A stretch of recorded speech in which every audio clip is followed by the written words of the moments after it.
So thank you, Tim. Thank you very much. Good morning. Which ones? So I have to, okay. So this is about energy consumption, I guess. So thanks to the ITU for the invitation again to come to this conference. I was in Kyoto at the first conference, and there was quite a lot of expectation about what GESI, the Global Sustainability Initiative, is doing in the area of climate change. To some disappointment, I could not disclose in Kyoto the results of our study, and to further disappointment, I cannot disclose today the results as well. We plan to disclose the results today at this conference. It happens so that due to our commitments with the press, our report will be published next Friday, I think on The Economist, and so we had to shift the disclosure from today to next Friday. So I do apologize for that, but I will be telling something more than I told in Kyoto. Around the question, ICTs to the rescue, I was already clear in Kyoto that what's coming out from our study is that we are really part of the solution. We are all part of the problem. As citizens, as industry, as business, everybody's part of the problem. So this, I've been challenging this discussion about problem and solution, and from an ICT perspective, from a business perspective, I would like to move out from that discussion and say ICT is part of the solution, definitely, and we are a key driver to a low-carbon society. And this is coming very clear out from the study that we will be disclosing next Friday. Just something about the Global Sustainability Initiative for those that never hear about us. GESI was founded in 2001 in response to the 2000 Millennium Development Goals by a small group of companies. BT was one of them, as well as Deutsche Telekom, and Christopen, that is sitting there, was the first chair of the Global Sustainability Initiative. I took over from him 2 years ago. We have now based the organization in Brussels. Up to last month, we were based at UNEP in Paris. We established ourselves now as a non-for-profit association, and we have an office in Brussels, very close to the European Commission in Rond-Point-Chemin. We are a global partnership of ICT companies to promote technologies for sustainable development. We are led by the industry. The interesting thing about this organization is that we bring together manufacturers, operators, but also regional associations, NGOs, like the Carbon Disclosure Project or World Wildlife Fund.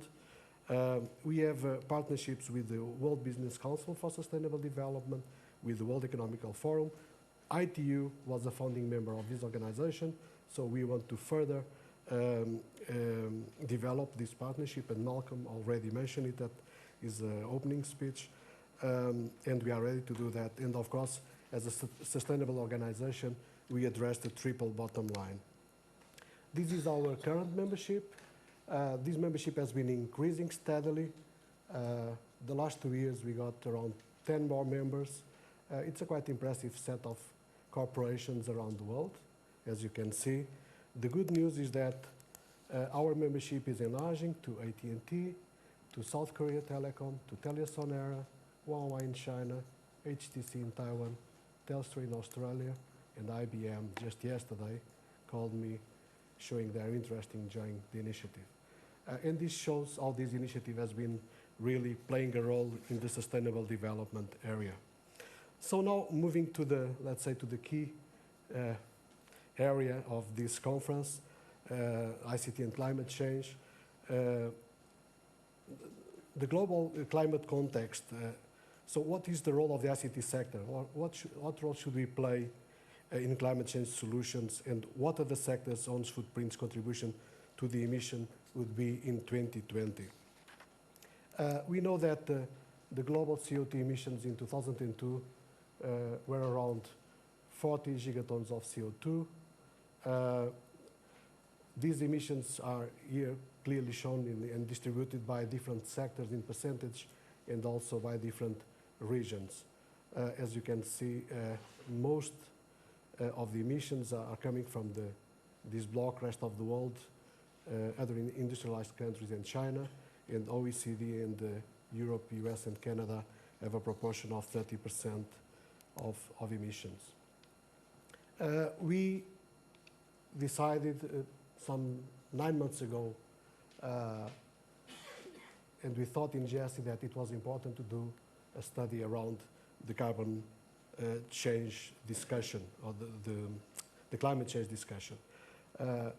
Everybody, as I said at the beginning, was talking about solution, problem.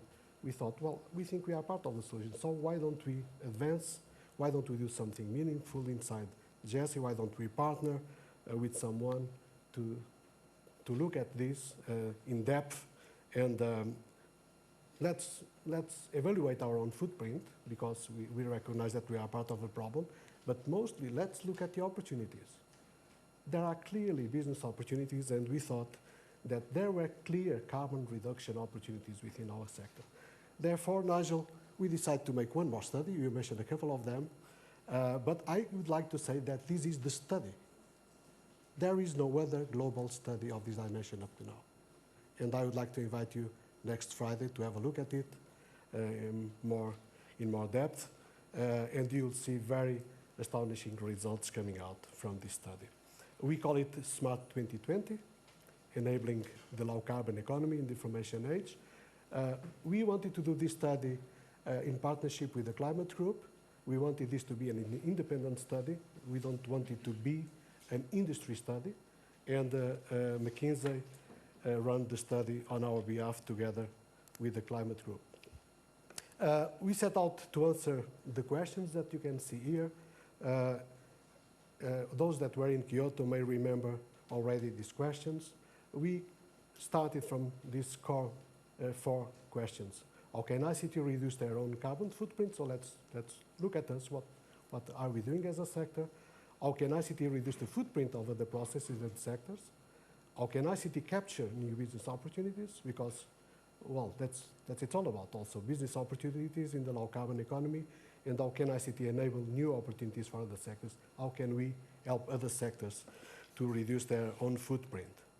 So what did we find? We found that ICT is a high-impact sector in the global fight to tackle climate change, that the sector's current contribution of around 2% is growing in spite of efficiency improvements that reduce the penetration of high-carbon products and power consumption of products and services. We also found that ICT could reduce global emissions by a significant amount through enabling efficiency in other sectors, and that ICT's pivotal role in monitoring, optimizing and managing domestic and industrial energy usage could save over billions of euros by 2020. And I think these are the good news, so good for the economy. So this slide gives you, I would say, a kind of flavor about what's coming out. So if you look at this slide in 2002, the ICT footprint was, well, rather small. We have been talking about the 2%.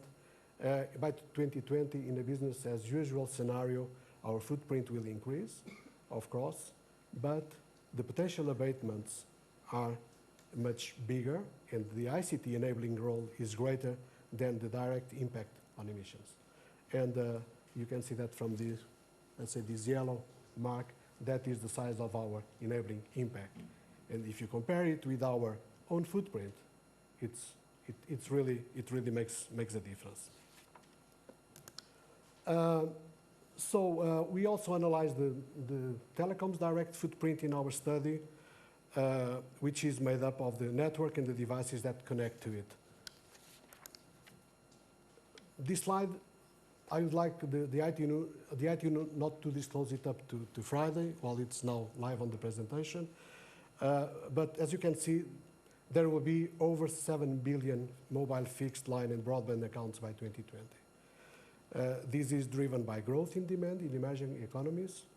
The growth is 5% per annum, in spite of a number of efficient technologies, from efficient network packages, smaller base stations, and implementing mobile charging standards to 1 watt standby or lower, China and the rest of the world, including India, will be a larger proportion of the global footprint by 2020, as you can see out from this slide. So more importantly, what is the ICT enabling role and what are the results coming out from this study? So we analyzed emission reductions in these different sectors shown here in the slide that can be driven by ICT, and identified 5 opportunities in depth, and those are the smart grid in India, smart buildings in the US, in the United States, smart logistics in Europe, smart motor systems in China, and we also looked at the dematerialization area as well. First, motor systems in China will be 10% of China's emissions by 2020, under business as usual scenarios. Reducing this by a small percentage can have a big impact on emissions, comparable to a country the size of the Netherlands. So, as you can see, there is here a clear takeaway. Optimizing motor systems in China could reduce carbon emissions by between 0.1 to 0.2 gigatons of CO2.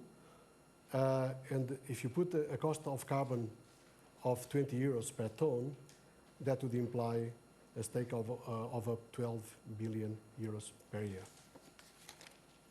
Well, we have calculated all those figures in the study, so we have a global figure that I will not disclose today. So smart logistics in Europe.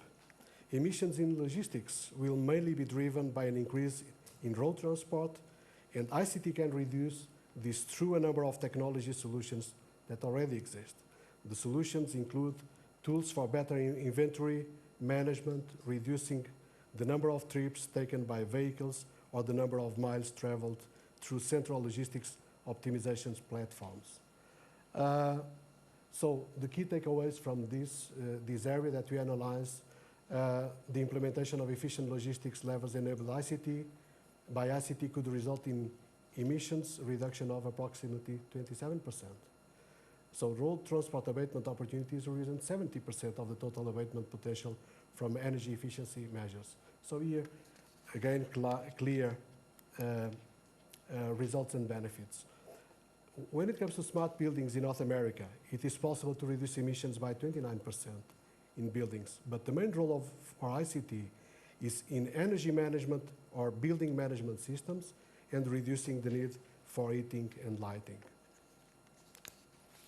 Finally, I thought I would give you a bit more of flavor for the last opportunity, the smart grid. Emissions associated with the power sector in India are growing at 4% annually. The electricity sector is responsible for most of the footprint by 2020, and India's carbon footprint from electricity generation will grow to 1,250 megatons of CO2 at a carbon growth of 4%, double the global average carbon growth of 2% from 2010 to 2020.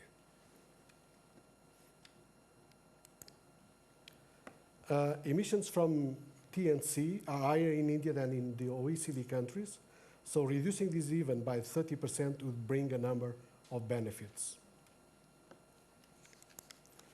So if you look at the smart grid in India, this is how it looks like today. So very poor ICT in between. So you have only a few of switching devices. And this would be what we could call an intelligent grid. So if we use communication, smart switching devices, advancing computing and sensors, that would be a completely different picture. So we have identified the ICT role for reducing emissions within each of the case studies. And in India, for example, reducing emissions on the grid will be delivered when better network design, remote grid management, and better planning are possible. ICT enables this through providing monitoring, such as smart meters and wireless connectivity, to real-time data collection. Further, in the future, support for scaling up renewable is only possible through better understanding of loads, also enabled through ICT tools. So this is all about the smart opportunity. This is the 4 sectors that we are looking at. And We would like to change this. And we will be changing this in the next couple of years through ICT. So what are the next steps for Smart 2020? Well, some of them have been already spoken here. Standardize, develop protocols to enable smart systems to interact, monitor, make energy and carbon emissions visible, account, link monitoring to accountability, rethink, optimize for energy efficiency and find alternatives to high carbon development, and transform, implement smart low carbon infrastructure at scale. And this is all about our study. So again, when it comes to the question, are we part of the problem or part of the solution? I would like you to know that we are definitely part of the solution. And this is the key message that is coming out from this study. And if we work it well, ICT will play a fundamental role from now up to 2020. There will be business opportunities, there will be growth, there will be employment opportunities, and we will be raising the level of living in other countries, like in China, in India, in the developing world, and ICT can give a huge contribution to that. Thank you very much.